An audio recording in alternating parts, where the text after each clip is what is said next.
वो height length में इनकी जो क्वालिटी रहती है वो बहुत अच्छी रहती है। और दूध कैपेसिटी देख सकते हैं, दूध देखिए आप बकरी का, डेली इसका 2 लीटर दूध निकालता हूं मैं, फिर भी दूध में बढ़िया रहती है। ये बीटल ब्रीड, कानों की लेंथ भी बढ़िया रहती है और बीटल ब्रीड की खासियत यानी ऐसी, जैसे कि मैंने आपको बताया हाइट लेंथ में बढ़िया। और देखिए बीटल ब्रीड पहचानने की, व्हाइट आइज रहती है, रोमन नोज रहती है, कानों की लेंथ बढ़िया मिलेगी, दूध में भरपूर और हाइट लेंथ में बढ़िया रहती है ये ब्रीड।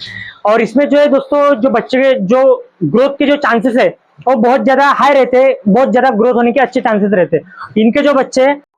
नमस्कार दोस्तों, फिर से एक बार आपका स्वागत है बहुत ही बेहतरीन और ब्रांड न्यू वीडियो में। दोस्तों आज की वीडियो का टॉपिक होने वाला है कि बकरी पालन की शुरुआत कैसे करें, और बकरी पालन की जो हम शुरुआत करें वो कौन से नस्ल से करें, कौन से ब्रीड से करें। तो ये बहुत ही डिमांडिंग टॉपिक था और बहुत ही ज्यादा मुझे इस पर कमेंट आ रहे थे। और अभी जैसा बारिश लग रही है तो उस पर भी आपको ये थोड़ा काम में आएगा कि बकरी पालन अगर आपने स्टार्ट कर लियो तो बारिश में बकरियों को क्या केयर चाहिए और कौन से हिसाब से बकरियों को रखना पड़ता है। सारी जानकारी आपको आज की इस वीडियो में मिलने वाली है, और बकरियों में कौन कौन सी बीमारी आती है और बारिश में बकरियों का किस तरीके से खास ध्यान रख सकते हैं और इस पर कौन कौन सी वैक्सीनेशन हमें करना चाहिए, ये सारी की सारी जानकारी आज को आपकी इस वीडियो में मिलेगी। तो दोस्तों वीडियो को बिना स्किप किए वीडियो में बने रहिए, और वीडियो में आगे बढ़ने से आपसे एक छोटी सी रिक्वेस्ट करूंगा कि वीडियो को लाइक शेयर करके सब्सक्राइब जरूर से कर दे। और यहाँ पर ऊपर मेरे स्क्रीन पे नंबर चल रहा होगा, अगर किसी भाई को इसी तरीके से बकरियों की या फिर अपने फार्म की वीडियो शूट करना होगा तो आप मुझसे कांटेक्ट कर सकते हो। तो चलिए आइए आज के टॉपिक पर है तो आपको सारी जानकारी देते हैं। तो सबसे पहला पॉइंट लेते हैं कि बकरी की नस्ल कौन सी चूज करें। दोस्तों बकरी की नस्ल बहुत प्रकार से की है हमारे इंडिया में, और बहुत ही तरीके की ब्रीड्स हमारे इंडिया में अवेलेबल है। लेकिन इसमें हमें प्रश्न आता है कि हम नस्ल कौन सी चूज करें बकरी पालन स्टार्ट करने के लिए। तो देखिए सबसे पहली जो मैं अपना खुद के अनुभव से बता रहा हूँ, मैंने जो स्टार्ट किया अपनी देसी नस्ल से, जो हमारी नेटिव ब्रीड है देसी नस्ल हमारे जो, मैं गोंदिया जिले में, मेरा ये जो छोटा सा ही सेटअप है, ज्यादा बड़ा नहीं है, छोटे सेटअप में मैंने सबसे पहले स्टार्ट किया देसी नस्ल से। आप देख सकते हो ये ब्लैक बंगाल टाइप ही रहती है, लेकिन ब्लैक बंगाल से थोड़ी सी बड़ी आएगी। ये देखिए ये एक देसी नस्ल की बकरी है मेरे पास में, और इससे मैंने स्टार्ट किया था। सबसे पहले मैं इसे, ये 3-4 महीने की पार्ट थी, तब मैं इसे लेकर आया था दोस्तों। अभी ये कम से कम 5 से 6 साल की बकरी हो चुकी है। और उसके बाद में आइए ये देखिए मेरी और एक देसी बकरी, ये जो है थोड़े बड़े फ्रेम में आती है, देसी में ही लेकिन बड़े फ्रेम में बकरी, ये देख सकते हो आप। तो ये 2 देसी नस्ल से मैंने स्टार्ट किया था दोस्तों। और देसी नस्ल में स्टार्ट करने का रीजन सबसे बड़ा ये है कि सबसे पहले मुझे एक्सपीरियंस कुछ भी नहीं था बकरी पालन में, और मुझे एक्सपीरियंस गेन करने के लिए अपने नेटिव ब्रीड लोकल ब्रीड का ही इस्तेमाल करना पड़ा। इसके पीछे रीजन ऐसा आता है दोस्तों, सबसे पहले जो अपनी नेटिव ब्रीड रहती है वो अपने क्लाइमेट में सेट बकरियां रहती है। क्लाइमेट सेट रहने के कारण जो बकरियों पे जो बीमारी है वो नहीं आ पाती है। उस वजह से मैंने स्टार्टिंग में एक्सपीरियंस लेने के लिए देसी नस्ल से जो है बकरी पालन स्टार्ट किया। मेरे पास में स्टार्टिंग में ये एक और ये 2 देसी नस्ल से मैंने स्टार्ट किया था। और अभी मेरे पास में सारे एनिमल जो कम से कम 11 एनिमल है, इसमें कुछ बीटल भी और जमुनापारी भी, उस पर भी हम आगे चर्चा करेंगे, आपको बताएंगे। देसी नस्ल जैसा पंजाब की हो पंजाबी बीटल, राजस्थान के हो गए कोटा, सिरोही, अजमेरी, सोजत, ये राजस्थान की ब्रीड हो गई। उधर कोकन साइड में चले जाए तो वहां की कोकन कन्या, हर एक जगह की अलग अलग उनकी एक पर्टिकुलर नेटिव ब्रीड रहती है। तो हमें स्टार्टिंग में जो है अपनी नेटिव ब्रीड से ही काम करना चाहिए, उस वजह से प्रॉफिट होने के जो चांसेस है वो बढ़ जाते हैं। और अगर हम बाहर से बकरियां लाते हैं, जैसा अभी मैं गोंदिया में हूँ, गोंदिया ये महाराष्ट्र में आता है, और मेरी जो गोंदिया की नेटिव ब्रीड है ये देसी है, जैसे कि मैं आपको वीडियो में बार बार बता रहा हूँ। पंजाब से बीटल, राजस्थान से कोटा, या फिर चंबल यूपी साइड से जो मैं जमुनापारी लाता हूँ, बाहर से जो मैं माल इंपोर्ट करता हूँ अपने गोंदिया में, तो उसमें मुझे एक दिक्कत जाएगी क्लाइमेट सेट करने में। स्टार्टिंग में जो है बकरियों में क्लाइमेट सेट करने में दिक्कत जाएगी। वैसे ही अभी देख सकते हो आप मेरे पास में यहाँ पर ये बीटल की बकरी है, ये देख सकते हैं ये बीटल की बकरी है। बकरियों में खासियत बता देता हूँ सबसे पहले आपको, बढ़िया हाइट लेंथ में बढ़िया होती है इनकी ग्रोथ, जो इनके जो बच्चे आते हैं वो हाइट लेंथ में इनकी जो क्वालिटी रहती है वो बहुत अच्छी रहती है। और दूध कैपेसिटी देख सकते हैं, दूध देखिए आप बकरी का, डेली इसका 2 लीटर दूध निकालता हूं मैं, फिर भी दूध में बढ़िया रहती है। ये बीटल ब्रीड, कानों की लेंथ भी बढ़िया रहती है, और बीटल ब्रीड की खासियत यानी ऐसी, जैसे कि मैंने आपको बताया हाइट लेंथ में बढ़िया। और देखिए बीटल ब्रीड पहचानने की, व्हाइट आइज रहती है, रोमन नोज रहती है, कानों की लेंथ बढ़िया मिलेगी, दूध में भरपूर और हाइट लेंथ में बढ़िया रहती है ये ब्रीड। और इसमें जो है दोस्तों, जो बच्चे के जो ग्रोथ के जो चांसेस है वो बहुत ज्यादा हाई रहते हैं, बहुत ज्यादा ग्रोथ होने के अच्छे चांसेस रहते हैं। इनके जो बच्चे वजन जैसा जहाँ देसी बकरी का पैदा होते हैं बच्चा 2 से 3 किलो एवरेज बता रहा हूँ मैं, कम ज्यादा हो सकता है, 2 से 3 किलो का रहता है। वहां अच्छे ब्रीड में अगर हम काम कर रहे हैं तो उनका जो बच्चा है 4 से 5 किलो तक भी चले जाता है। और खाना उनको सेम ही लग रहा है, जो हम देख सकते हैं यहाँ पर जो मेरी देसी बकरी है वो भी सेम पत्तियां खा रही है, और बाकी की जो मेरी ब्रिड्स की जो बकरी है वो भी सेम पत्तियां खा रही है। देखिए दोस्तों बकरियों की रानी कहे जाने वाली जमुनापारी नस्ल की ब्रीड भी मेरे पास में एक 2 नग ही रखा हूं मैंने सभी इसके, क्योंकि मुझे अभी इसमें जो है आगे चल के कोई भी एक या फिर दो ब्रीड में काम कर रहे हैं, इसलिए मैं सभी में एक्सपीरियंस ले रहा हूँ। अभी तक के मेरा बीटल में बहुत ही अच्छा एक्सपीरियंस है और जमुनापारी में मैंने अभी अभी ये खरीद के लाया हूँ। तो ये जमुनापारी में खासियत देखिए दोस्तों, सुंदरता बहुत होती है बकरी में, पूरे व्हाइट एनिमल रहता है। झालर चेक कीजिए, ये देखिए झालर में बढ़िया, और इसके जो है डिमांड जो है ईद पर्पज से बहुत ज्यादा होती है जमुनापारी नस्ल में। आपको दिखाता हूँ, मैं बकरा भी दिखाता हूँ। ये जमुनापारी नस्ल में मेरे पास में ब्रीडर भी है और एक फीमेल है, और मेरे पास में देख सकते हो वहां पे गावरानी, और ये बीटल क्रॉस में भी एक ब्रीडर है मेरे पास में। बीटल का प्योर नहीं है, क्रॉस में, लेकिन हाइट लेंथ चेक कर सकते हो बच्चे की। अभी मात्र 10 महीने का अदन बच्चा है, लेकिन हाइट जो इसकी 35 की हाइट आ जाएगी। और कलर पैटर्न और बच्चे में क्वालिटी देखिए कितनी प्यारी आई है। बीटल की ये खासियत है, हाथ पाँव में बड़े, लेंथ स्ट्रक्चर बहुत बड़ा रहता है, दूध में बढ़िया रहती है इसकी फीमेल जो रहती है। तो ये सारी चीजें बीटल में बढ़िया है। और ईद पर्पज से देखे तो जमुनापारी की जो बकरी है, देखिए कितने बड़े फ्रेम में, पूरा व्हाइट एनिमल रहता है, सुंदरता ज्यादा रहती है जमुनापारी में। तो ये ईद पर्पज से बहुत ही डिमांड वाला एनिमल है जो जमुनापारी है, वो ईद में बहुत ही ज्यादा बिकते हैं इसके बकरे। और साथ ही साथ हमारे पास में देखिए कुछ क्रॉस ब्रीड भी है यहाँ पर। ये जमुनापारी और देसी ब्रीड में क्रॉस निकला हुआ बच्चा है, अभी मात्र 6 महीने का बच्चा है ये। और इसकी जो माँ तो ये है, ये देसी नस्ल में जो इसकी माँ थी, लेकिन इसको जो ब्रीडर था वो जमुनापारी का लगा था। जमुनापारी में प्योर ब्रीडर नहीं लगा था दोस्तों, 70% में मेल था, उस पर निकला हुआ ये रिजल्ट है। आप रिजल्ट देख सकते हो कितना बढ़िया हाइट लेंथ में है। तो आप ये भी काम कर सकते हो, देसी नस्ल पे अच्छा खासा ब्रीडर लगा के भी आप अच्छी खासी नस्ल तैयार कर सकते हो अपने पास में। तो ये है दोस्तों गोट फार्मिंग के कुछ राज, जिसमें आप ग्रोथ किस तरीके से कर सकते हो। नॉर्मल बकरियां रही और अपने पास में ब्रीडर अच्छा है, तो उससे भी आने वाले जो बच्चे, आने वाली जो नस्ल है वो बहुत ही अच्छी निकलती है, और उसमें हमें 2 पैसे का ज्यादा प्रॉफिट मिलता है। जहां एक देसी नस्ल का बच्चा देखिए, जैसे अभी इसकी और ये पठिया देखिए, ये दोनों की जो उम्र है वो लगभग सेम ही है, दोनों एक ही दिन पैदा हुए, लेकिन फर्क देख सकते हो। ये बच्चा कितना बड़ा आया है और ये बच्चे देखिए कितनी छोटी है। ये प्योर गावरानी में है और ये जो है ये क्रॉस ब्रीड में। तो क्रॉस ब्रीड में काम करने का ये एक फायदा होता है दोस्तों, जो बच्चे आते हैं हाइट लेंथ स्ट्रक्चर में बड़े आते हैं एज कम्पेयर टू देसी। मैं इसलिए बोल रहा हूँ बार बार, क्योंकि देसी नस्ल से आप प्रैक्टिस कर लो, बाद में एक्सपेरिमेंट करके देखो कौन सी ब्रीड आपके एरिया में सक्सेसफुल है और कौन सी ब्रीड में आपको ज्यादा फायदा हो रहा है, उस पर आप काम कर सकते हो। जैसा वेट गेन के लिए चाहिए तो आप बोर में भी काम कर सकते हो, बराबर ही है। हाइट में छोटे होते हैं लेकिन वेट गेन में बहुत ही अच्छी उनकी कैपेसिटी है। तो यहाँ पर देख सकते हो, यहाँ पर मेरे कुछ एनिमल हैं, और साथ ही साथ अभी जैसा बारिश का मौसम चले, देखिए मैं यहाँ पर वीडियो शूट कर रहा हूँ, इधर देख सकते हो आप बहुत ही जोरदार बारिश चालू है। तो इसमें हमें क्या करना चाहिए, बकरियों में बीमारी ना आए। अभी आप देख सकते हो बाहर जैसी बारिश चालू है, लेकिन मेरा ये जो सेटअप है आप देख सकते हो, सारा का सारा सेटअप जो है ये सूखा हुआ है, यहाँ पर बिल्कुल भी पानी नहीं आ रहा है। बकरी जो एनिमल है दोस्तों, उन्हें पानी बिल्कुल भी नहीं लगना चाहिए। बकरियां जो है उन्हें सूखा चाहिए, जितनी ज्यादा बकरियां सूखे में रहेगी उतने ज्यादा बकरियों में बीमारियां कम आएगी और बकरियों में ग्रोथ अच्छी रहेगी। आप आगे में आइए, देख सकते हो बकरियों को हम क्या क्या खिला सकते हैं। अभी जैसा मैं गांव में रहता हूँ, मेरे यहाँ से पास में 2-3 किलोमीटर में जंगल है, तो मुझे जो है इनके जो कॉस्ट है खाने में, जो इनकी फीड कॉस्ट है वो कम हो जाती है। यहाँ पर देख सकते हो मैंने कुछ पत्तियां ला के रखा हूँ, तो उसमें मेरा कॉस्ट जो है कम हो जाता है। कॉस्ट कम होने से मेरा जो प्रॉफिट है वो बढ़ जाता है। इसमें देखिए कितने चाव से खा रहे हैं, पत्तियां बढ़िया हरी पत्ती मिल रही है। और साथ ही साथ यहाँ पर मैंने देखिए इनके लिए जो है फीडर तैयार किया हो, ये बहुत ही कम बजट में मात्र 1000 रुपए में तैयार हुआ वाला ये फीडर है। और इसमें देखिए ये मैंने चने का भूसा डाला हो।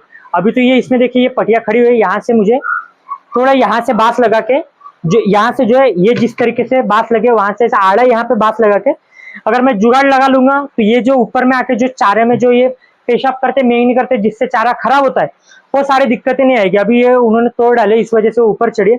लेकिन मैं आपको इस माध्यम से ये बताना चाह रहा हूँ कि आप ऐसा कम बजट में फीडर भी तैयार कर सकते हो, जिसमें आप बकरियों को जो चारा दोगे उससे जो है वो नुकसान कम करेगा और खाएगा ज्यादा। अगर हम नीचे में टप में देते हैं, टप या फिर कोई भी चीज में हम उन्हें नीचे देते, तो बकरियां क्या करती है, खाती कम है, गिराने का काम ज्यादा करती है। उस वजह से ऐसे फीडर कम बजट में लाके रख लो। और मेरा आप सेटअप भी देख रहे हो, पूरा जुगाड़ से बना हुआ सेटअप है, बहुत ही कम बजट में बना हुआ सेटअप। आप ऊपर जैसे कि देख सकते हो, ये सारा का सारा हमने बड़े बड़े लकड़ियों का और टीन का इस्तेमाल करके ये सारा का सारा सेटअप चालू किए। शेड पे ज्यादा खर्चा नहीं करना है दोस्तों हमें। शेड जो है बकरी पालन में बहुत ही लो कॉस्ट में चालू करना है। जैसे कि देख सकते हो यहाँ पर मैंने ये 5-6 फीट, 5.5-6 फीट की जाली है। ये जाली डाले हो 2500 रुपए का मेरा ये बंडल हुआ था दोस्तों। 25 फीट की जाली है, देख सकते हो आप।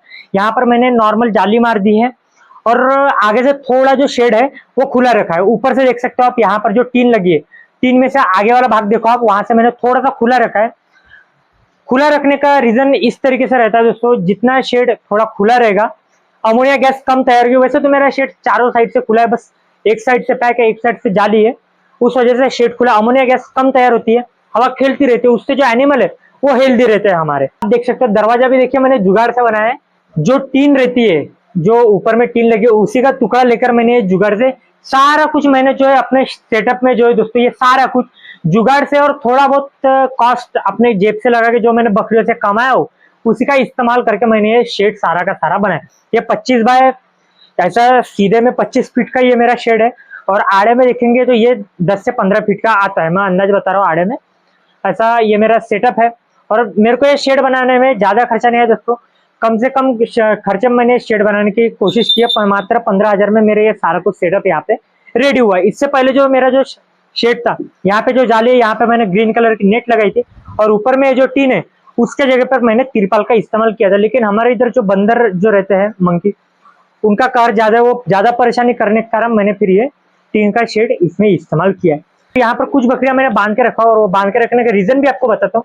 जैसे ये मेरी पुरानी बकरी है देसी की, ये दिखने में भले ही छोटी है, लेकिन ये जो जितनी भी सारी है जो बड़ी बड़ी बकरियां दिख रही है आपको पास में आइए, ये देखिए, ये जितनी भी है सारी मेरी बड़ी बड़ी बकरियां दिख रही है आपको। ये बीटल में बकरी है मेरी, देखिए ये बीटल में, ये जमुनापारी में, ये जितनी भी बकरियां है सारों को जो है वो बकरी मारते हैं। उस वजह से मैंने इन वो बकरी को बांध के रखी है, जिससे कैसा, अभी देखिए ये बकरी मेरी गाभन है, इसके पेट पर मार दिए तो कैसा अबॉर्शन के चांसेस बढ़ जाते हैं, बकरी मरने के भी चांसेस बढ़ जाते हैं। उससे क्या है, हमारे फार्म में जो है नुकसान बढ़ जाता है, और नुकसान होने से जो है हमारा प्रॉफिट जो है वो कम हो जाता है। दोस्तों आदमी जो है धंधा इसीलिए करता है, बिजनेस इसीलिए करता है कि दूसरों की नौकरी ना करना पड़े और खुद का कुछ करके 2 पैसा बचा सके। इसलिए कम से कम खर्चे में 2 पैसा किस तरीके से बचाए ये मैंने आपको बताया। फीडर किस तरीके से लेना है, खाने में अगर आपके पास में गांव है तो आप इन्हें ग्रेजिंग पर ला सकते हो, पास में जंगल है तो ऐसी पत्तियां जमा कर सकते हो, या फिर आप सिटी में पाल रहे हो तो स्टॉल फीड पे सबसे बेस्ट है। जैसा ये देखिए स्टॉल फीड पे आप, जैसे मेरे पास में चने का भूसा है, ये चने का भूसा खिला सकते हो। सुबह उन्हें जो है दाने में आप गेहूं, मक्का, चुन्नी और दलिया रहती है वो सारा कुछ खिला सकते हो। लेकिन आप जितना फीड में कॉस्ट कम रहेगा उतना ज्यादा प्रॉफिट का रेशो आपका बढ़ेगा। मैं फीड में बहुत ही कम खर्चा करता हूँ दोस्तों, मैं ज्यादातर जो है नेचर पे डिपेंड हूँ, पत्तियों पे, ग्रेजिंग पे बकरियों को ज्यादातर छोड़ता हूँ, जिससे मेरा फीड कॉस्ट कम होता है और मेरा प्रॉफिट रेशो बढ़ जाता है। और साथ ही साथ आप बकरी पालन में पैसा किस तरीके से कमा सकते हो वो भी मैं आपको बताता हूँ। आइए आपको बताता हूँ। जैसे अभी मेरे पास में ये 3-3 ब्रीडर है, अभी जो गांव में जो है मैं ये ब्रीडिंग पे बकरे छोड़ता हूँ, उससे भी मैं पैसा कमा लेता हूँ। जैसा अभी मेरे पास में जमुनापारी का ब्रीडर है, मैं एक बकरी ब्रीड करने का 500 रुपए लेता हूँ, और ये जो मेरा क्रॉस ब्रीड में ब्रीडर है इसके मैं 300 रुपए लेता हूँ ब्रीडिंग के, और ये जो मेरा बीटल क्रॉस में ब्रीडर है इसके मैं 400 रुपए लेता हूँ दोस्तों ब्रीडिंग के। तो इस तरीके से भी आप बकरियों में ब्रीडिंग से भी पैसा कमा सकते हो। साथ ही साथ इनमें जो मेंगनी है इनकी, वो मेंगनी बेच के भी आप पैसा कमा सकते हो। जो इनकी जो मेंगनी है, जो हमारा एग्रीकल्चर लैंड है उसमें यूज होती है, फर्टिलाइजर का काम करती है, उससे भी आप पैसा कमा सकते हो। बकरी पालन में कुछ भी वेस्ट नहीं, इनका वेस्ट भी सोना है, उससे भी आप पैसा कमा सकते हो। बकरी पालन बिजनेस ऐसा है जिसमें आप प्रॉफिट बहुत ज्यादा बना सकते हो। लेकिन कोई भी लाइफ स्टॉक का काम हो, स्टार्टिंग में ट्रेनिंग लीजिए, एक्सपीरियंस गेन कीजिए। जैसे मैंने स्टार्टिंग में 2 बकरी से स्टार्ट किया, 2 साल तक के मैंने दूसरी कोई भी ब्रीड में काम नहीं किया, सारा का सारा उनमें एक्सपीरियंस ले लिया। बकरियों में क्या क्या बीमारी आती है, क्या क्या चैलेंजेस आते हैं, वो सारा कुछ मैंने ग्राउंड लेवल पे इनसे स्टार्ट किया, और आज मेरे पास में ये 11 बकरियां है, 11 बच्चे जो है छोटे बड़े मिला के मेरे पास में एनिमल की क्वांटिटी। और मेरी बकरियां भी देख सकते हो, ज्यादा दुबली भी नहीं और ज्यादा तैयार भी नहीं, बढ़िया हेल्दी एनिमल है मेरे पास में सारे के सारे। रीजन यही है, बकरियों की मेंटल हेल्थ अच्छी रहती है, ग्रेजिंग पे रहती है बकरियां, तो सारा कुछ इनका बरोबर मैनेज हो जाता है। मैं दिन भर ग्रेजिंग पे नहीं रखता दोस्तों, मैं सेमी स्टॉल फीड पे काम करता हूँ। मैं सेमी स्टॉल फीड पे जो फंडर रहते हैं सेमी स्टॉल फीड पे रखता हूँ और सेमी ग्रेजिंग पे रखता हूँ। 3 बजे तक के मेरी बकरियां जो चने का भूसा खाती है, और बाद में फिर 1-2 घंटे के लिए मैं बाद में ग्रेजिंग पे छोड़ता हूँ और ये पत्तियां दोपहर में खिलाता हूँ। इससे भी मेरी कॉस्ट कम हो जाती है। इनमें सबसे इंपॉर्टेंट टॉपिक आ जाता है दोस्तों इनके बीमारियों के ऊपर। इनमें कौन कौन सी बीमारी आती है और उस पर हम क्या कर सकते हैं, अर्ली प्रिकॉशंस क्या ले सकते हैं जिससे वो बीमारियां ना आए और हमारा जो फार्म है वो बच जाए, हमें जो है इसमें लॉस ना हो और प्रॉफिट ही प्रॉफिट हो। तो देखिए दोस्तों, इसमें जो है बीमारियां जो आती है वो सबसे खतरनाक बीमारी वो है पीपीआर। पीपीआर में जो है दोस्तों, एक भी अगर बकरी पीपीआर इन्फेक्टेड हमारे फार्म पे आ गई, बकरी बकरा या फिर कोई भी बच्चा हो, एक भी एनिमल पीपीआर इन्फेक्टेड हमारे फार्म पे आ गया तो अकेली बकरी या फिर अकेला एनिमल सारे के सारे फार्म को खत्म कर देता है। पूरा का पूरा फार्म आपका एक रात में खत्म हो सकता है। यह बात जरूर से ध्यान रखें दोस्तों मेरी। मैं ये बात आपको इसलिए बोल रहा हूँ क्योंकि अभी बारिश का मौसम है और बारिश के मौसम में पीपीआर का बहुत ज्यादा चांसेस रहता है। तो आपको सब कुछ नहीं करना है, बारिश लगने से 15 दिन पहले समझ जाओ पीपीआर की वैक्सीनेशन अपने सारे बकरियों में कर देना है, और पीपीआर की वैक्सीनेशन कंप्लीट होने के 15 दिन बाद आपको ईटी प्लस टीडी की वैक्सीनेशन कंप्लीट कर देना है। ये 2 वैक्सीन कंप्लीट होने के बाद में आपको बारिश में बिल्कुल भी टेंशन नहीं है। फिर और वैक्सीनेशन आती रहती है, जैसे एफएमडी हो गई, क्योंकि एफएमडी की भी बहुत ही जरूरी है वैक्सीनेशन कराना, क्योंकि एफएमडी भी ऐसा रोग है जिसमें आपके एनिमल जो है वो मर जाता है और आपको नुकसान हो जाता है। क्योंकि हमारा बकरी पालन में सबसे बड़ा फायदा जो है वो ये बकरियां है या एनिमल है, इन्हीं के ऊपर जो है हमारा फायदा है, इन्हीं के ऊपर हम पैसा कमाते हैं, इन्हीं से हमें आगे बढ़ना है। इसलिए अगर एनिमल हेल्दी रहेगा तो हम इसमें लॉस में नहीं जाएगी। अगर एनिमल हेल्दी नहीं है, मॉर्टेलिटी ज्यादा हो रही है, तो हमारा लॉस भी बहुत ज्यादा बढ़ जाएगा। और जहां लॉस बढ़ रहा है वहां पर बहुत से गोट फार्मिंग इसी रीजन की वजह से, प्रॉपर उनके मेडिसिन प्लस उनके वैक्सीनेशन पे ध्यान ना देने की वजह से जो है बहुत से बकरी पालन जो नए नए स्टार्ट होते हैं, जो नए नए गोट फार्मिंग लोग स्टार्ट करते हैं, वो बंद हो जाते हैं 1-2 साल में। और बकरी पालन में थोड़ा सब्र करना पड़ता है। ब्रीडिंग सेटअप में कम से कम चालू करने के 2 साल तक के हमें इसमें सब्र करना पड़ता है, जब तक के बच्चे आते नहीं और हम वो बेचते नहीं, तब तक कि इसमें पैसा आपको दिखता नहीं। ये बिजनेस ऐसा नहीं है कि आज छोड़ के और हमें कल से प्रॉफिट मिलना चालू हो जाएगा। इसलिए जो है इसमें थोड़ा सब्र करना पड़ता है, और सब्र का फल जो दोस्तों आपको पता है बहुत ही मीठा होता है। आज के जमाने में अदर बिजनेस से अच्छा है गोट फार्मिंग, पोल्ट्री फार्मिंग करिए, बहुत ही बढ़िया है, बहुत ही ज्यादा अपॉर्चुनिटी इसमें। तो दोस्तों करिए और आगे बढ़िए। अपने साथ वालों को भी अगर आप अच्छा कर रहे हो तो दूसरों को मोटिवेट कीजिए ये सारी चीजें करने के लिए। तो अगर आपको आज की वीडियो अच्छी लगे और वीडियो में और आपको क्या चेंजेस चाहिए और कौन से टॉपिक पे आपको वीडियोस चाहिए, ये भी मुझे कमेंट सेक्शन में जरूर से बताइए दोस्तों। तो ये थी दोस्तों हमारे आज की कुछ वीडियो अच्छी लगे तो प्लीज वीडियो को लाइक शेयर करके चैनल को सब्सक्राइब कर दीजिए। मिलते हैं दोस्तों नेक्स्ट वीडियो, तब तक के लिए जय हिंद जय भारत।